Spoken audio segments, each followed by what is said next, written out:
서기 2154년에 시작되는 영화죠. 지구 환경이 잔뜩 그 환경 오염 때문에 오염으로 버려진 상황이고요. 그래서 대다수의 사람들은 가난과 질병이 없는 그런 선택받은 1%만이 살고 있는 세상, 엘리시움으로의 이주를 꿈꾸고 있습니다. 이러한 황폐한 지구에서 살던 맥스라는 남자가 주인공인데요. 공장에서 이러던 중에 치명적인 방사능에 감염되게 되죠. 그리고 그로부터 불과 5일밖에 살지 못한다는 사실을 깨닫게 됩니다. In 5 days' time, you will die. Thank you for your service. 자, 그에게는 선택의 여지가 없습니다. 이제 살기 위해서는 엘리시움에 있는 치료 기계를 사용해야만 하는데 결국 불법으로 비밀 비행기에 올라타기 위해 범죄에 가담하게 됩니다. 그러나 엘리시움의 정부 관료 델라코트는 그를 막기 위해 용병 크루거로 하여금 맥스를 공격하게 합니다. Standard warning didn't work. What do you want us to do, ma'am? Activate Kruger. 최후의 시간은 5일. 맥스는 선택받은 1%의 세상 엘리시움을 점령할 수 있을까요? 맷 데이먼 주연의 엘리시움. 물론 본 시리즈의 히어로 이 맷 데이먼이 주연을 맡았다는 것이 가장 큰 화제가 되긴 했습니다만 디스트릭트 9을 통해서 우리에게 굉장히 강렬한 인상을 남겼던 감독 닐 블룸캠프의 존재도 역시 무시할 수 없을 것 같습니다. 네, 그 영화의 성공으로 이 영화까지 이제 감독을 맡게 되겠죠. We're coming to you from the entrance of District 9, the refugee camp set up to separate aliens from the general population.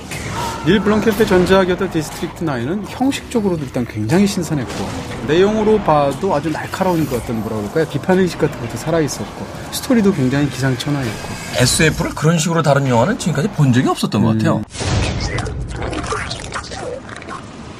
근데 이번에 나온 엘리시움은 사실 디스트릭트 9하고 상당 부분 유사한 부분이 있다. 이렇게 말할 수 있겠죠? 일단은 공중에 떠 있습니다. 네. 결정적으로 비슷한 게 뭔가 하면 엘리시움이라는 부자들이 사는 그런 도시들이 따로 있고요. 지구는 굉장히 황폐해서 슬럼화되어 있어서 하층민들이 사는 그런 공간 문제로 바꿔가지고 결국은 계급 갈등, 빈부격차 이런 문제를 다루고 있죠. 역시 영화의 주연 배우들 속으로 들어가지 않을 수 없습니다. 네. 일단은 맷 데이먼 삭발까지 가면 아주 투혼을 발휘했어요. Whoever has this has the power to override their whole system.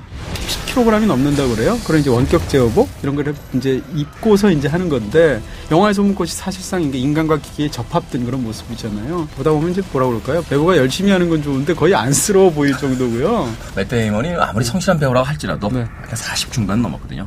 그렇죠. 힘듭니다. 네. 힘들고 여러 번 끊어서 아마 촬영을 했을 거예요. 40 넘으면 네. 여름철 반팔 티셔츠도 힘들어요. 네. 근데 이 영화를 보게 되면 주인공인 맷 데이먼보다도 눈에 더 띄는 그런 인물이 바로 등장을 하죠. 디스트릭트 9과 에이트 공개에서 이 극과 극의 어떤 캐릭터를 선보이면서 새로운 어떤 그 명배우의 반열에 오른 샬터 커플리가 기괴한 용병 크루거로 등장합니다. 또 저 사람은 진짜 통제 불가능한 그런 인물이구나라는 느낌을 확실히 주는 그런 악역 연기를 했어요. Shoot them down. 그리고 또 뭐 오랜만에 조디 포스터를 보는 느낌도 있었고 근데 조디 포스터는 사실 명배우잖아요. 그렇죠. 그런 것에 비하면 좀 약간 아쉬운 면들도 있는 그런 연기였어요.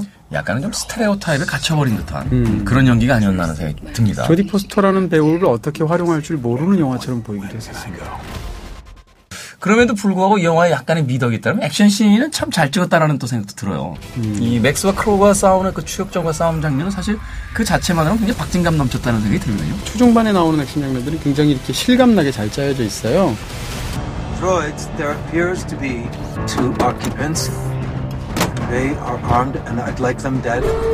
전투 로봇이라고 해야겠죠. 안드로이드. 드로이드. 네, 드로이드하고 이렇게 싸우게 되는 그 장면들 같은 걸 보시게 되면 정말로 그런 환경에서 싸우면 그렇게 싸울 것 같은 느낌들이 있고요. 또한 마지막에 이제 결정적인 순간에 그 드로이드를 해치우기 위해서 총을 연발을 해서 폭파시키는 장면이 있는데 그런 장면들은 다양한 앵글 구성과 편집과 또는 슬로우 모션 같은 걸 통해서 굉장히 좀 인상적으로 영화 속에서 묘사가 되고 있죠. 그럼에도 불구하고 이제 이 영화에서는 좀 아쉬움들이 굉장히 많은데 왜냐하면 영화의 세팅이나 이런 것들이 굉장히 훌륭하고 또 무엇보다도 이전에 이 감독은 디스트릭트 9이라는 굉장히 뛰어난 작품을 만들었기 때문에 더 그런 건데요. 이제 맷 데이먼에 대한 신뢰도 있고 영화를 보게 되면 뭐라고 그럴까요? SF에서 가장 중요한 것은 SF라는 건 사실 존재하지 않는 하나의 세계를 만들어내는 거잖아요. 상상으로. 다시 말해서 영화를 보면서 아 정말 저런 세계가 있을 것 같은 느낌을 줘야 되거든요. 근데 그런 문제에 있어서 이 영화는 상당 부분 실패하고 있다. 캡슐 안에 들어가서 잠깐 누워서 그냥 치료가 돼버리는 이 시스템을 이렇게 봤을 때 이게 영화적으로 좀 보는 재미가 없어요. 그 영화적인 거를 떠나서 일단 집집마다 그 기계가 있을 이유가 없어요.